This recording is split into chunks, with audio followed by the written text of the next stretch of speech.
今年已經邁入第20檔的七股海鮮節的活動，目前成為台南濱海觀光的重要品牌。上午在七股大文國小，精彩烏克麗麗表演，為2026台南七股海鮮節的活動宣傳來揭開序幕。現場並且邀請得到米其林必比登推薦的七股黑皮食堂的總鋪師，將上有特色的七股吃飽宴澎湃的菜色直接搬到現場，正式宣告2026台南七股海鮮節的活動正式開跑。我前面的這個山珍海味，尤其主要是七股海鮮節的海味，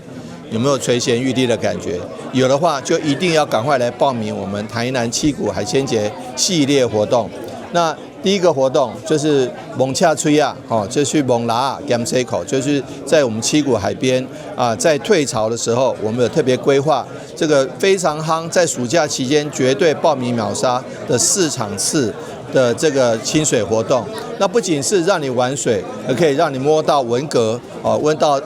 摸到赤嘴恰吹啊，台語叫做恰吹啊，都是非常棒。報名費只要50塊哦，你只要摸到2顆文蛤，你就值回票價了哈。第二個就是我們海鮮節、海鮮宴的或七寶宴的活動。七股的七寶大家知道哈，這個石斑，還有這個虱目魚，還有台灣鯛哦，還有什麼？還